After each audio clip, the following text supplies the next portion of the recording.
Hello and welcome to the channel. Today we're going to take a look at an Austrian sword, and more specifically the model 1845 for the cavalry, which is, in terms of post-Napoleonic swords from the Austrian line, one of the hardest ones to find, but also one of the most expensive. So only patient collectors pounce on these when they appear in the market. Even so, they are sold for big money when in good shape. Fortunately, I happen to have not one of these, but two.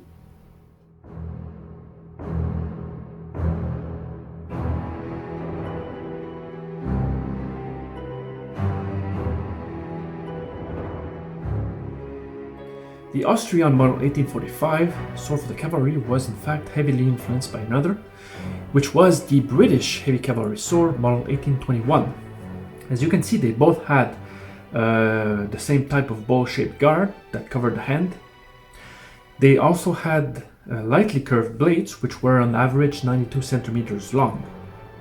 Both swords also had the dove head type of pommel, with the leather grips secured on both sides by ear rivets.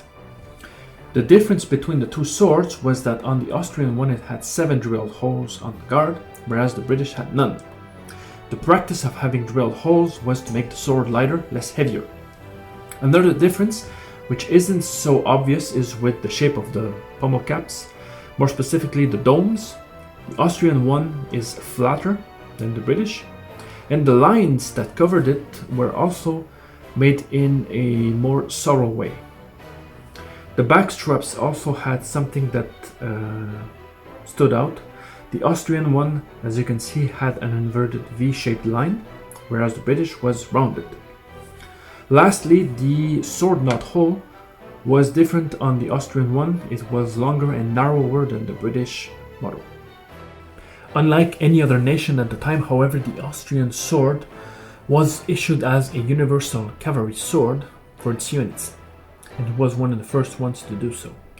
This meant that the shape of the hilt and the length of the blades was to be the same, even if it was for the heavy cavalry units, so the cuirassiers and the dragoons, or the light cavalry regiments, the hussars and the lancers. As per regulations, both swords are dated on the blades and the hilts. One was made in 1847 and by the maker Haussmann. The date 1847 is found both on the ricasso and on the top of the guard, near the point where it meets the back of the blade. The scabbard is marked with the initials H, H and S, presumably for Haussmann, but it has the date 1848 on it. The other sword was made by the firm Jurman. It has the serial number 323 next to the date when it was manufactured, 1849. The other side reads the maker's name, Jurman. The date and the name of the maker are stamped on the top of the guard in the same spot as the other one. Both swords have blades being 92 centimeters long, made lightly curved with a spear point. Much unfortunately for this sword, it had a very rough start.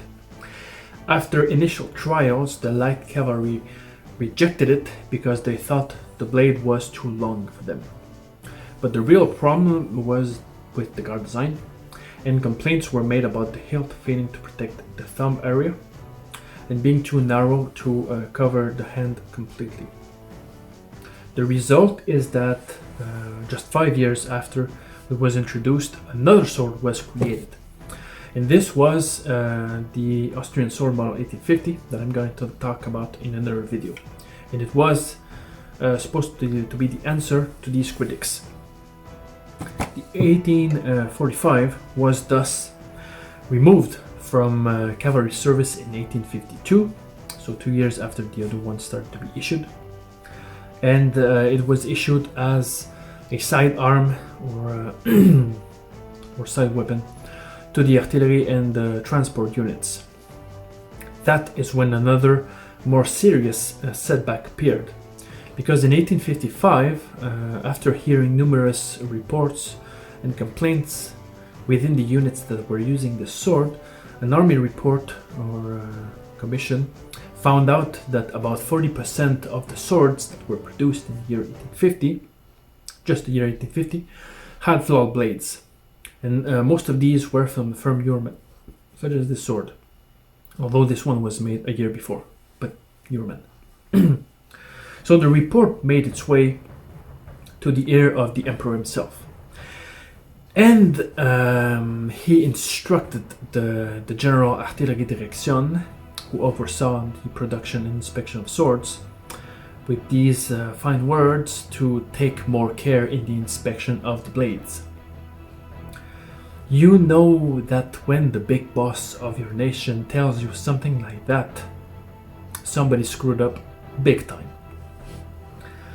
Thus, as a cavalry weapon, the 1845 lasted just 7 years, which is one of the shortest lived service period for any cavalry model, British included. Fortunately, it still continued to be used by the artillery and the transport or logistics units, but you understand that it wasn't the most successful sword of all times, and it had, right from the start, a lot of issues to deal with. Which is a shame because as a sword it looks wonderful, and dare I say strong. I can understand the problem of the hand not being sufficiently covered, but then again there are swords with even worse protection found in history, and these weren't tossed aside.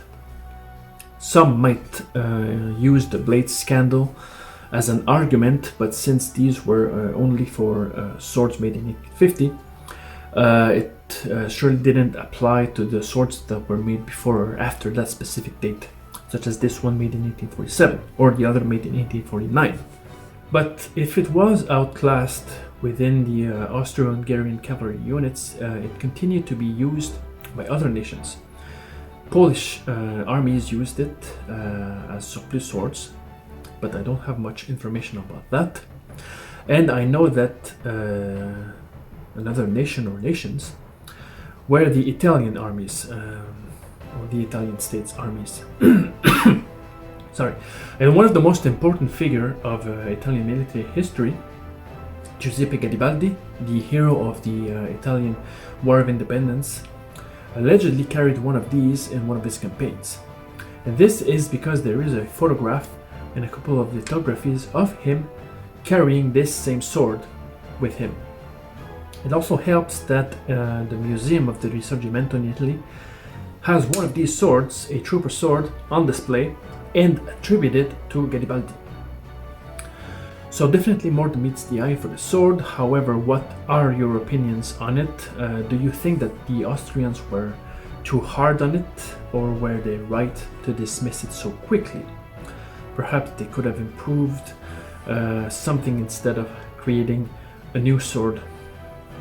So if you have a comment on that or an opinion you want to voice, drop a line in the comment section below.